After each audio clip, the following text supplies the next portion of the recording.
Hello po. Ayun. Sorry po yung pinagandaan ko talaga. Ayun. So, pasabi na lang po ako po ay mabilis, no? Ari po ay pinilit ko pong Tagalogin. Ayun po. So, sino po ditong nakapanood ng God's Not Dead? Wala po. Ayan. So, kukwento ko na lang po. So, ayun po. Ang kwento po ng God's Not Dead, yung version 1, dalawa po kasi yon. Yung isa pong movie, yung God's Not Dead 1, ito po ay patungkol sa isang philosophy teacher. Ayan, sino po ditong senior high? Or naging professor po, ay naging teacher po si Sir Byron? Ay, wala. Ayun, ayun. Ayan, so kung kilala niyo po si Sir Byron sa senior high, magaling po yun magtanong sa life. At yun din po yung kwento dito sa God's Not Dead One. May isa pong professor, nagngangalan pong Professor Jeffrey Radisson, na ginampanan po ni Kevin Sorbo. Siya po yung 80s na philosophy, ibig sabihin, hindi po naniniwala sa Diyos. Na pumilit po sa mga estudyante na isulat po ay yung God is dead. Yan. So in order po na makapasa ka sa subject niya, kailangan mong isulat sa papel, God is dead. Ayan. Kung sa college po, parang masaya po yun. Promise, gawa ng, ano mo lang isang sulat mo lang, pasado ka na. Ayun. So, meron naman pong estudyante dito na kumontra sa kanyang paniniwala. Ito po ay si Josh Wheaton. Ayan. So, ito po ay Christian na nag-counter po dun sa sinasabi po ni Professor Jeffrey Radisson. At ilang linggo po silang nagtalo sa klase niya. At dun po sa climax, tinanong po siya ni Josh, nung estudyante, how can you hate someone if they don't exist? Sa Tagalog, paano mo kakamuhian ang isang tao kung hindi naman siya totoo? So paano ka nga ba magagalit kung alam mo naman parang hindi nag-exist yung isang bagay o isang tao? So dito po sumabog yung emosyon or dito po talaga nag-react yung professor. Kasi po, nung bata pa po pala siya, or nung 12 years old, yung kanya pong nanay ay nagkasakit. At hindi lamang po basta sakit, kundi cancer po mismo. And ang sabi po doon, araw-araw daw po siyang nagpe-pray. Yan, araw-araw, yung parang umaga, tanghali, gabi. Pero, ang nangyari po, namatay pa rin po yung nanay niya. So dahil po doon, nadama po niya na absent ang Diyos or pat po ang Diyos. Kaya po sa bandang huli po, ayun, sabi po pala niya, yan, naano ko po sa pelikula, a God who would allow that to happen is not worthy of my belief. Yan. So, ang ibig sabihin lamang po doon, yung Diyos na hinayaang mangyari yung kaganapan yun ay hindi karapat-dapat sa aking paniniwala. Ayun, amen po. Pero nung padulo po, siya po ay nakakilala. At ang maganda po doon, ang message po nung reverend na siya po kasi ay nabangga tapos, ayun, nabangga po siya. Tapos, nakita po siya yung reverend habang siya po ay malapit na po pinutan. At ang sabi po doon, and next slide. Wala ba? Wala. Ayun, sabi po doon, God introduces Himself through anger as well as grief. Sometimes, it's the only way we can experience Him. Sa Tagalog po, napakilala ng Diyos ang kanyang pili sa pamamagitan ng ating galit at maging sa ating pagdadalamhati. Minsan, ito lang ang tanging paraan para maranasin natin siya. Ayun, so kailangan pa ba nating makaraan sa ganong sitwasyon para makilala talaga natin ang Diyos? So parang wala naman po atang may gusto sa ganun po, no? So dito po sa John 11:37, minulat po ako ng Diyos habang ako po ay nasa buhay rin ng aking pagdadoubt sa John 11:37 or sa buong John 11, which is ito po ay yung buhay ng pagkabuhay po ni Lazarus. Ang sabi po sa John 11:37, which is our key verse po, sinabi naman ng ilan, napagaling niya ang bulag, bakit hindi niya nahadlangan ang pagkamatay ni Lazaro? Tayo po ay manalangin. Lord, pinupuri ka namin, sinasamba din na dakila at nulhati. Maraming salamat nga po, Panginoon, sa iyong presensya, sa iyong pagsama, at nawa po, Panginoon, sa aming pagbubulay-bulay o God ng iyong salita, ay lalo ka namin maranasan, may experience nga po, Panginoon, maging ang iyong proteksyon, ang pag-iingat o God, sa aming mga naiwan nga po, Panginoon, at Lord, nagyaan niyo nga po sa paggamit niyo nga po sa akin. Ako nga po ay maging instrumento mo lamang, O God, na karapat-dapat. At ang mga lalabas agad sa aking labi, ito nga po agad ay magmumula sa iyo, Panginoon. Salamat po, to the glory alone. In Jesus' name we pray. Amen and amen. Ayan. So, dito po sa part na to, no, talagang magtataka ka kasi si Lazarus, maging po yung kapatid niya, si Maria at si Martha, sila po ay nagtitiwala sa Diyos, nananalangin, they even prayed earnestly. At yun po ay makikita natin sa John 11:21, maging po sa John 11:35 po ata. Ayun, and magtatanong ka, Lord, bakit yung parang iba nakakaranas po ng kagalingan? Bakit ako po hindi? Or bakit dun po sa sitwasyon nila, sila po ay kinakatagpo? At bakit yung sa sitwasyon ko ay wala po kagad dumadating na sagot? Sabi nga po dito, if Jesus loved Lazarus, why did He wait for him to die first? Minsan, natatanong po natin ng Diyos, Lord, bakit hinahayaan niyo po munang maranasan ko yung pain, yung kahirapan, no? Minsan kasi akala po natin na as Christians, na hindi na po tayo makakaranas ng sufferings, ng adversities, ng trials, no? Kala po natin ay puro testimonies or blessings na lang, no? Ang iniisip po kasi natin rather ay yung victory po, no? Instead po ng mga problema o yung huhubog po sa ating character. No. Because if Jesus already knew Lazarus was sick, He already had the power na pagalingin siya. Then bakit po parang ang tagal-tagal niya nga pong kumilos? Sabi nga po dito, Jesus didn't arrive late. Hindi lang po siya dumating ng late. He arrived after Lazarus died. Dumating pa po siya nung namatay na po si Lazarus. Naghintay pa po siya ng 4 days para bumunta mismo dun sa burol ni Lazarus. Minsan po tinatanong, din po rin sa aking buhay, no? Ako po kasi ay, magte-third year na, no? And meron pong dumating sa buhay ko na parang tinanong ko po si Lord no, sa college. Doon ko po na-realize, ang hirap po pala ng college. Ayun. So, ngayon pong second semester, ayun. So, bigyan ko muna kayo ng background. Ayun. So, ako po kasi, ako naman po ay, hindi naman sa pagiging mayabang, pero ako po ay medyo, competitive academic yan. So, ako po ay talagang, kung kaya ko, talagang ibibigay ko lahat. So, nung pauna po sa college, nakakaya ko pa munang i-perfect, ganyan. So, matataas po. Tapos ngayon pong second sem, naranasan ko pong masiro. And then, doon ko po talaga tinanong si Lord. Sabi ko, Lord, ako ga po ay ginagamit mo. Tapos mismo din sa mga exam ko, ako ay na zero. Hindi ako po yung nagtanong sa Lord. Sabi ko, Lord, nire-reminiscence ko na yung mga... Nung tumayo po kasi ako dito nung huli, ang pinagpasalamat ko po nun, kung tandaan nyo, yung ako po ay, yung parang pine-perfect ni Lord, yung gano'n na pag ginamit ka ni Lord, talagang pagpapalain ka niya. At yung po yung naranasan ko nung una. Pero ngayon po, iba po yung pagkakilala na ginawa po ni Lord sa buhay ko sa Kanya.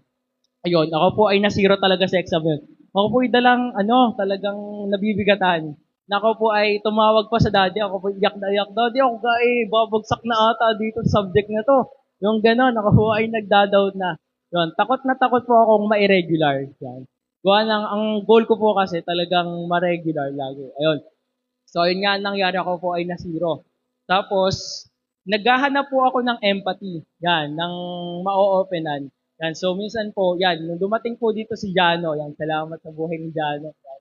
Salamat kasi nakinig. Tapos, maging sa buhay po ni Jethro, no? So, ako po ay naging grateful. At ako po talaga naghahanap no, ng makakaintindi po ng buhay ko. Kasi, ayun nga po, ako po ay natatakot talaga. Talagang sinasabi ko sa daddy, ako po ay kabadong-kabado na di. Ayun, pero, ayun po. Doon ko po naunawaan. Kaya, ganun yung nangyari. Gawa nga po ng zero, no? So, magre-removals po nun. Sa college po kasi, hindi ka po dadaretsyong bagsak. Or minsan, hindi ka dadaretsyong bagsak. Hindi ka dadaretso kagad 5. Meron ka pang removal sa tinatawag. Yan. So, sino po dito ang college? Ayan. So, meron na. Ayan. So, yun nga. May removals pa po. Ayan. So, sa removals, sa amin po, kailangan mo munang makapasa ng dalawang exam. So, dalawang exam po yung removals na kailangan mo pasahan out of 3 exams. So, dun sa 2 exams na yun, hindi ka lang dapat makapasa.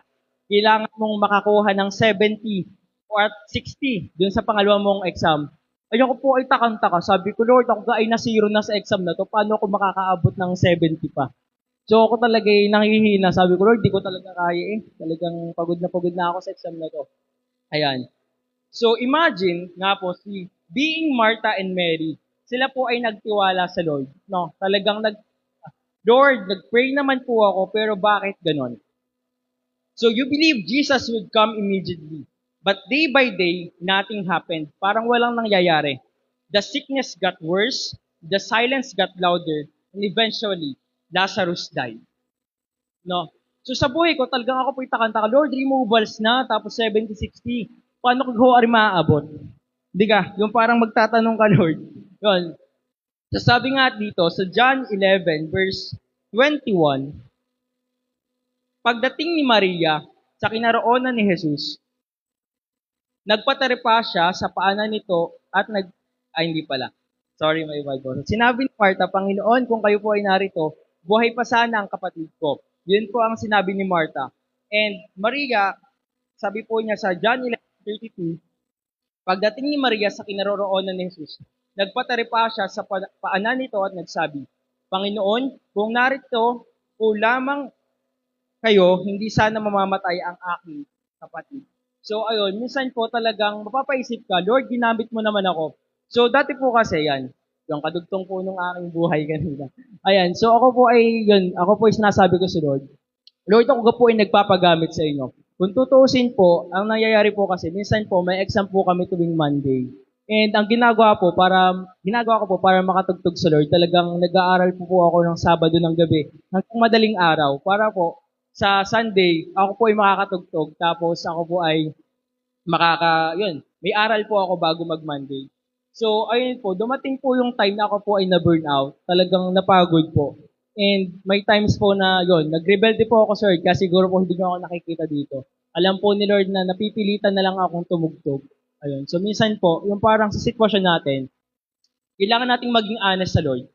No? Yun po yung talagang ginawa ko ng panahon nun. Kaya, masyado pong nakakapagod kasi parang pinapalo ako ni Lord sa mga times yun kasi alam niya may ginagawa akong mali. No? So, hindi po talaga ako, parang ayokong tumayo kasi alam kong hindi talaga. So, ayun, dun sa process po na yun, dun ko nakilala talaga si Lord na hindi lamang pala natin dapat siya katagpuin tuwing tayo may blessings. Hindi lang natin dapat siya katagpuin tuwing tayo ay perfect, no? Kundi maging honest talaga tayo sa Kanya. And actually po, ako po talaga, nung umattend po kami ng youth camp, kami po ay hindi pa po sure kung kailan ang removals, pero ako po ay talagang nagpumilit kasi I have, plenty of unanswered questions na gusto ko pong malaman sa panahon na yon.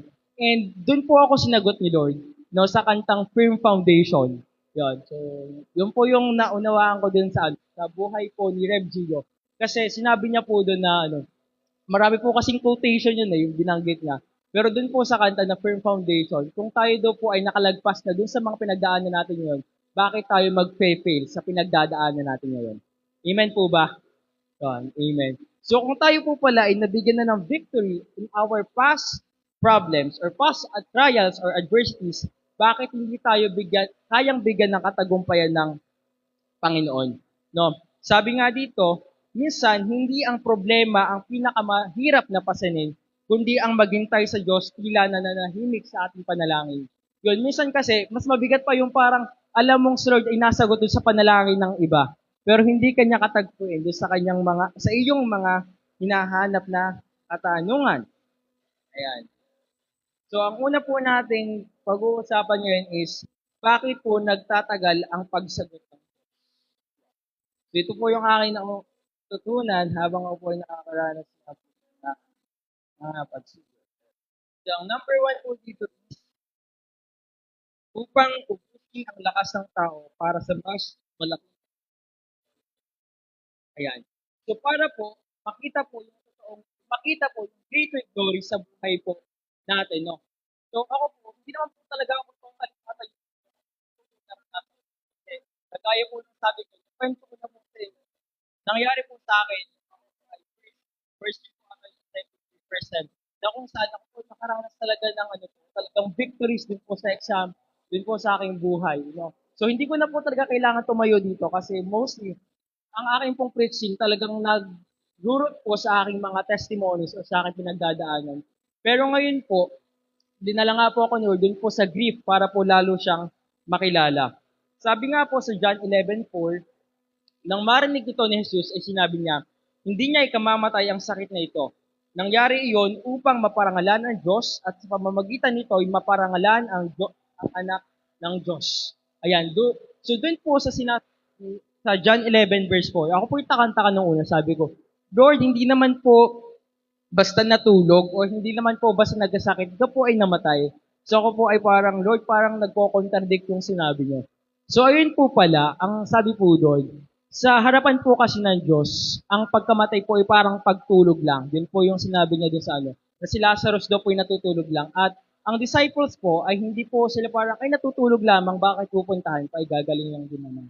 Pero yun po pala, sabi niya, namatay din. So, ang pagkakaunawa ko po doon is, ayun nga, ang Diyos po kasi ang ano po, ang Diyos ng resurrection. So, ibig sabihin, kayang-kaya niya po pong i-revive ulit si Lazarus, no? So, hinahayaan po ng Diyos na umabot tayo sa ating zero a moment na walang pera, walang talino o walang lakas para kapag gumawa po siya ng paraan, malinaw na siya lamang po ang mapapapurihan at malinaw na po na siya po ang mabibigyan natin ng kalulhatian. Sabi nga po dito, dahil sa plano ng Diyos, ang kamatayan ay hindi ang katapusan ng kwento, kundi simula pa lamang ng kanyang mas matinding milagro. Sino pang naniniwala doon? Minsan po parang pinagmamadali po natin ng Diyos sa ating timeline. Minsan po, Lord, kailangan by Monday or by Tuesday, meron na po akong ganito. Or kailangan po by Tuesday or by this time, ay meron na po, yung parang nagmamadali ka nga sa buhay. Minsan po, especially if you have, yun nga po, ambitions in life, yung parang, Lord, gusto ko po ng ganitong bagay and I'm expecting na I will claim this at the end of the month at the end of this month or rather sa araw na ito, no? Kagaya po nung preaching ni Rev ito, may mga one day pong sinasabi. But it doesn't mean na hindi tayo daranas muna sa ating mga testimonies or sa trials in order for us na mahuhon yung character natin at mahuhon po yung ating pagkakilala sa Diyos. Sabi nga po dito, hinihintay ng Diyos na maging imposible ang sitwasyon sa mata ng para kapag siya ang kumilos, walang ibang luluhatiin kundi ang pangalan niya. Ayun, so dun ko po na-realize na, ay, kaya pala ganito nangyari kasi I was using or exerting all my strength po at yung aking talino para yung ang isip-isip ko po kasi noon, nag-aaral po ako ng iba't ibang strategy para maayos yung subject na yon. Dumating na po ako sa YouTube, Gemini, yan, GPT, iba't ibang AI yun. Hindi naman po ang AI, no? Yan. So, ang AI po yung parang yan, ano bang, basta, siya po yung parang kaibigan mo through online. So, doon ko po parang, tinatanong ko po siya nung mga, ano ga yung pwede gawin ko sa oras na to, o anong mga pag-aaral, yung gano'n, yung po tinatanong ko kay Gemini or kay ChatGPT. Pero, nothing happened po. Talagang masisiro ka talaga dun sa exam na yun. So, ako po ay walang-wala na. Sabi ko, Lord, babalik na nga ako. Napaganda na lang ako kasi nakakapagod pala talaga, no? Kasi I was dependent po sa sarili ko, kung tutuusin, yung dependent. Kasi nakilala ko po ang sarili ko, yun nga po, as competitive academically at talagang, yun, yung parang naging mayabang kumbaga kasi yun nga, meron kang pinanggalingan. So, doon ko po na-realize na talagang babasagin ka ni Lord. Talagang babasagin ka ni Lord. Babasagin ni Lord yung timeline mo, babasagin ni Lord yung pagkakilala mo sa sarili mo para mas lalo mo siyang makilala sa sitwasyon mo. At yun po yung nangyari kay yun nga po yung nangyari kay Professor, yun nga, yung kanina po natin, kay Professor Jefferson, kasi sobrang talino po niya. Yun nga po, yung pinag-aaralan niya po yung philosophy which is about life. Yung parang inuunawa niya, ay ba't ganito yun nangyayari? Yung mga ganung bagay. But at the end, hindi niya pa rin po napatunayan that God is dead. No? Napatunayan niya po na, yun nga po, nakikilala po natin ng Diyos, o lalo po natin siyang nakikilala sa panahon na tayo nasa kagipitan. Kasi at that time po, lalo po tayong nakakapanalangin. No, during that time, lalo po tayong humahanap ng way para lalo tayong maka-encounter or maka-experience sa Diyos.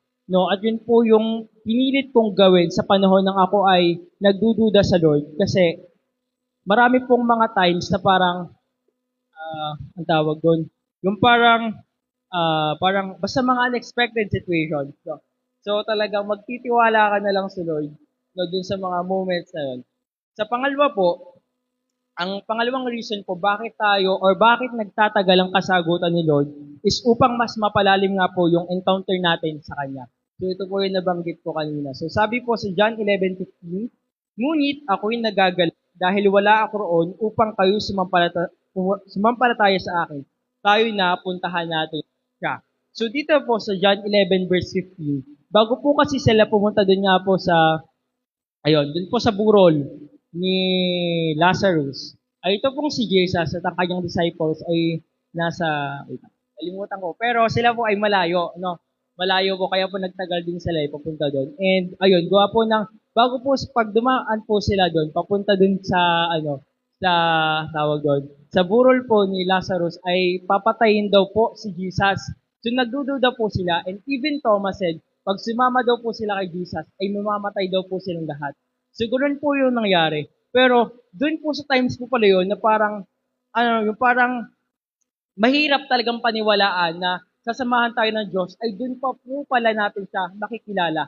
Kasi nung removals po, ako po ay takang-taka, Lord, ako'y nasiro na paano ko nga rin maabot. So during that time po, habang ako'y nag-aaral, ako po ay nagbukas po ng Bible. At doon niya po ako dinala sa awit 78. Nakalagay po doon ay, bakit patuloy kang nag-aalinlangan? No, so ako po ay talagang, ay, grabe ka Lord. Tapos nagbasa po ako ulit. Dinala po ako ni Lord sa Jeremiah 31 verse 11 po ata. Itang po, mamaya po. Nasa padulo po kasi yung part. So talagang ako po ay kagaya po nung dati, ako po ay nagtanong rin sa Lord, bigyan niyo nga ako ng sign, yung gano'n po. Ang dami kong doubt pa rin kay Lord kahit meron na siyang binigay sa aking word. So ayun, ang ginagawa ko po kasi, at times of troubles, talagang ako po ay nagtatanong kay Lord, and yun nga, binubuksan ko po ang aking Bible. Talagang, Lord, bigyan niyo nga po ako ng word na talagang magiging motivation ko. And I'm very glad po kasi yung ginamit ko pong calculus no exam na yon, hindi ko po inaasahan na meron ding verse. Yan. So, yun po yung sa calculator ni Angela. Pagkabukas ko po, gawa ng sa amin po kasi, bawal kang merong taklob ng calcu. So, tinagtag ko po yun. So, pagbukas ko, nakalagay doon, be still and know that I am God. Ayun. So, talagang nagulat po ako sa Lord nun, na talagang ako po ay nag-shake na nun talagang Lord, ano gang logic na to? Ako po ay hirap na hirap na sa logic. Gawa ng, ang mahirap po din sa subject nyo, hindi po yung mismong topic. Ang mahirap po sa subject nyo is, naglalagay po ng logic yung professor. Yung logic po na yun, yung parang, ang tinuro sa iyo ay mga 1+1, tapos yung logic niya dun, parang mga square root. Yung parang hindi niya tinuro out of this world. So, nung una po, talagang ako yung kabadong-kabado. Sabi ko, Lord, paano gumabot ang 70 din eh? So ako po talaga walang-wala ng pag-asa nun. Pero ayun po, talagang pinakita po ni Lord doon na at those times po, lalo po natin siyang mararanasan. Kasi during that time po, 2 hours lang po yung exam and I was earnestly praying to the Lord, Lord, tulungan niyo po ako dito. And yun po yung binigay niya sa akin kasagutan. Be still and know that I am God. Amen po. So talagang pag talagang tumatawag ka sa Lord, no, bagaman minsan siya ay silent or bagaman minsan siya ay, yun nga, yung parang hindi ka agad sumasagot, pero there's always that good reason kung bakit hinahayaan niya mangyari yun. And nung una nga, ang sabi doon, in order for us to stand, sabi ko nga kanina, naging rason yun para tumayo ako dito. Kasi hindi naman nga talaga ako tatayo dito kung ang nangyari lang sa akin is yung normal. Yung ang nangyari lang sa akin ay basta lang pumasa. No? Pero yun pala yung mismong reason. At yung pangalawa nga, yung sabi dito is para lalo ko siyang ma-encounter. Amen. So mamaya po, no, habang tayo nagpe-pray, God wants us to experience yung kanya mismong presence. Not only in the times when we are happy, kundi dun sa mga ano rin natin, mga sad moments or sa mga panahon natin na tayo ay nagda-doubt sa Panginoon. Amen. So ano po ba yung, yan, so sabi rin po pala dito, sa mga awit yan, ito po yung aking naging verse nung ako po ay talagang nagda-doubt sa Lord, nung ako po ay nag-aaral. Sabi po dito sa mga awit 78, 32 verse 32 to 35, sa ganitong gawa ng Diyos, sunod-sunod na himala, ganti nila ay pagbag, hindi pa rin naniwala. So ako po talagang, yun nga po, nak-experience po ako ng iba't iba pong mga victory sa aking buhay, but still po, nagduda pa rin po ako sa part na yun na parang hindi ako bibigyan ulit ng katagumpayan ni Lord. At yaong pa siya na Diyos, ang araw ay wakasan na, bigla-biglang paratingin sa kanila at parusa. Subalit nung sila'y lilipulin na ng Diyos, nagsisi ang karamihan, sa kanya'y nagbalik loob, Noon nila nagunitang ang sanggalang nila ay ang Diyos, ang kataas-taasang Diyos ay kanilang manunubos. So ayun po pala, minsan po, kaya po pala tayo nakakaranas ng ganyang mga sitwasyon kasi at some point po, nawawala po yung paniniwala natin sa Kanya o nagdadoubt po tayo. Kaya sometimes, hinahayaan ng Diyos na makaranas tayo ng grief, hinahayaan ng Diyos na makaranas tayo ng mga adversity. No, kasi during those times, sabi ko, God is perfect. So, hinahayaan ng Diyos na makaranas tayo ng mga ganong sitwasyon in order for us na malaman, is Lord pala yung totoong nagbibigay sa akin ng tagumpay. Sabi nga po dito, yan, ito po yung kagaya ng sagot po ni Reverend Jude sa buhay po ni Professor Jeffrey. God introduces Himself through anger as well as grief. Sometimes, it's the only way we can experience Him. Yun. So, minsan po pala, para makilala nga natin ang Diyos, kailangan talaga natin ng ganong sitwasyon. No? So, ano po ba yung mga dapat nating gawin habang tayo nag-iintay sa kasagutan ng Diyos? No? Na instead of rebelling or being rebellious po, kailangan po pala natin maging number one, yan, maging tapat po sa Diyos sa ating emosyon. Ang natutunan ko po kay Pastor Pau Gangay, Pastor Pau, yung sa youth camp yun. Sa youth camp po, yun, nung habang daw, pag siya daw po ay nasa expressway, yun, habang nagdadrive, ayun, siya daw po, sa kotse niya, siya daw po ay nagiging honest si Lord. Hindi, kahit daw po siya pastor na, yung prayer niya daw po, it's not revolving around yung parang, hindi yung Lord, gabayan niyo po, ganyan, ganyan. I mean, hindi in a way na parang nagiging honest siya. Lord, if I'm being honest with you, talagang ako po ay nagdadoubt. Yung parang ganun. Sometimes, kailangan po natin maging honest, Lord, kasi alam naman po ni Lord ang ating pangangailangan. Alam naman po ng Diyos yung ating pinagdadaanan. But He wants us to be honest, to be fully surrendered to Him. No, gusto malaman ng Diyos yung kwento natin at gusto malaman ng Diyos ano talaga yung hinahanap natin. Kasi at those times po, talagang doon mo makikilala yung kasagutan ng Diyos. So, ang Diyos sa kasagutan niya habang tayo ay nagtatanong, no, habang tayo ay nagdadoubt, as alam naman natin na may gagawin ng Diyos sa buhay natin. Sabi nga po dito, ang pinakamalalim na pagsamba sa gitna ng pagkabigo ay hindi ang pagpapanggap na okay ka, kundi ang pag-iyak sa paanan ni Kristo. No, sa buhay po ni David, nung siya po ay hinahanting po ni Saul, what he was doing is reminiscing on what God did for him on the times of on the times na siya po ay natotrouble, no? Na siya po ay nagre-reminiscence kung paano siya po pinagtagumpay ni Lord sa kanyang mga ilang or sa kanya pong mga pinagdadaanan. At sabi rin po dito, sa mga awit 34 verse 18, tinutulungan niya mga nagdurusa at binibigo ang walang pag-asa. Or sa English nga po, God is close to the brokenhearted. So tatandaan po natin, pag tayo po nanghihina, lumapit lamang po tayo sa Diyos. Kasi ayun nga po, ang Diyos po natin ay hindi lamang po Diyos tuwing po meron tayong kasiyahan, kundi po sa panahon din na tayo ay nanghihina at nagdadalamhati, siya po ay ating kasama. Amen po? So tayo po ay malapit na po ito. So number 2 po, manatili ka lang kung nasaan ka. Sabi po dito, kapag itinigil mo na ang paghahanap ng sarili mong paraan, doon mo pa lamang makikita ang Diyos na nakikipaglaban. Ayan, so minsan po, ayun nga po, God is waiting for us na ma-exert nga lahat ng ating mga kakayanan, ng ating abilities, ng ating strength, ang ating talino, in order for us nga po na fully mag-dependent sa Lord. At ganoon nga po yung na-experience ko, kagaya po na sabi ko kanina, na I was using po yung, or naniniwala po ako sa background ko na mararanasan ko ulit yon. No, pero iba po pala yung plano ng Diyos. No, He humbled me sa mga sitwasyon na yon. And He showed me na talagang si Lord lang ang may kayang gawin nun. Kasi yung hinihiling ko lang mo po sa Lord nun is 7,360. Pero what He did for me was more than that. No, nakaranas po ako na mahayos pa dun sa removals na yun. So talagang, Lord, talagang pagkasama natin si Lord, nothing is impossible. Amen po. So talagang makikilala po natin si Lord sa mga panahon yun. And if meron po tayo mga pinagdadaanan yun, let's trust His timing po. No, talagang maghintay tayo sa kanyang kasagutan. Because during those times po, talagang kikilalanin talaga natin, o talagang makikilala natin kung sino talaga siya. Sabi nga po dito, ang pagiging tahimik habang naghihintay ay hindi po pagsuko. dahil ikaw ay natalo, kundi ito ay pagsuko ng kontrol upang ang Diyos ang siyang magpanalo. Or sa English po, silence is not the absence of a fight.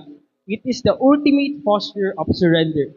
It is the moment you stop trying to fix it with your own hands and finally allow God to take over. Natatandaan po natin, pag tayo po ay nagsusuko sa Lord, it is not because natalo ka or it is not because na ina-accept mong natalo ka, kundi ito po yung pagbibigay mo ng problema mo sa Diyos in order for God to take control over everything sa situation mo. Amen po. Sabi nga po sa Exodus 14 verse 14, sumagot si Moises, lakasan nyo ang inyong loob, huwag kayong matakot. Tingnan na lang ninyo kung paano kayo ililigtas ngayon ni Yahweh. Hindi niyo na muling makikita ang mga Egyptiong iyon. Ipagtatanggol kayo ni Yahweh, pumanatag lamang kayo. So, yun po pala, no? Kailangan po pala nating maging still. Yun nga, maging still sa mga sitwasyon na yun. Na parang hayaan natin na tugunin tayo ni Lord. Kailangan nating maging tahimik, kailangan nating manatili sa moment na yun. At hintayin talaga yung kasagutan ni Lord. Instead na tayo ay magrebelde. O instead na tayo ay, yun nga, talagang bumalik sa mga nakaraan natin. Kasi mapapalo talaga tayo ni Lord. No, kaya po medyo nagtagal din ako kasi talagang napalo din ako ni Lord sa mga sitwasyon na yun. So number 3, alalahanin mo kung sino siya, hindi po ang sitwasyon mo. Sabi nga po dito, huwag mong sukatin ang Diyos base sa bigat ng iyong sitwasyon. Sukatin mo ang iyong sitwasyon base sa kanyang kapangyarihan at tugon. No? So kailangan nating tingnan yung kalakihan ng Panginoon sa ating mga pinagdadaanan, hindi yung identity natin, hindi yung bigat ng problema natin, kundi kung gaano tayo bibigyan ng victory ng Lord sa panahon na yun. No? Kasi ang ating pong Diyos ay victorious, no? Ang ating Diyos po ay kilala bilang mapagtagumpay. At yun po ay makikita natin habang tayo po ay nasa panahon na yon. Sabi nga po sa mga awit 78:35, noon nila nagunitang ang sanggalang nila'y ang Diyos. Ang kataas-taasang Diyos ay kanilang manunubos. So in conclusion po, sabi po sa Habakuk 3:17-19, bagamat di namumunga ang puno ng igos at hindi rin namumunga ang mga ubas, kahit na maantala ang pamumunga ng ulibo at walang anihin sa mga bukrin, kahit na mamatay lahat ng mga tupa at mawala ang mga baka sa kulungan, magagalak pa rin ako at magsasaya dahil si Yahweh ang Diyos na magliligtas sa akin. Ang Panginoong Yahweh ang sa akin nagpapalakas, tulad ng usat, tiyak ang aking mga hakbang. Inaalayan niya ako sa mga kabundukan. Kaya po ba natin yun gawin? Na habang tayo po may mga struggles or habang tayo po ay pinuprune ng Diyos or habang tinatagtag niya yung mga tuyong sanga sa atin or habang hinohon tayo ni Lord at talagang binabago yung character natin, talagang nandudun pa rin yung kagalakan natin at nandudun yung totoong pagsamba habang nandudun pa rin yung delay sa ating panalangin. Kaya po ba natin yung gawin? At ito po ang aking masasabi. The question is, was Jesus really absent po? Pero po, in all honesty, ang kailangan po dapat tanong sa atin, can you still trust Him when His delay causes you pain? Kaya pa po ba nating magtiwala sa Diyos? Kahit po, napakatagal po ng sagot ng binibigay niya sa atin at kahit nakakaranas na po tayo ng sakit dun sa pinagdadaan natin. Because true faith is not trusting God to fix your plans, it is trusting His heart when He completely shatters your timeline. So, ang ine-expect po ng Diyos, magtiwala po tayo sa Kanya kahit po hindi na natin yung plano na susunod. So, naalala ko po yung sinabi po ni Tony Gonzaga. Sabi niya po doon, God destroys your plan in order for you. Yan, God destroys your plan para daw po hindi masira nung sarili mong plano yung buhay mo. Gets po ba? Yun, so para daw po hindi sirain nung plano natin yung mismong gagawin ni Lord sa buhay natin. No? So, ayun po, tayo po ay magalak. No? Tayo po ay hindi naman po magalak, kundi yung parang, kumbaga, hanapin po natin yung joy. Kasi sabi nga po doon, the joy of the Lord is our strength. Amen po. So, sino pong naniniwala na may gagawin po ang Diyos sa araw nito? No? So, ayun po, tayo po ay tumayo.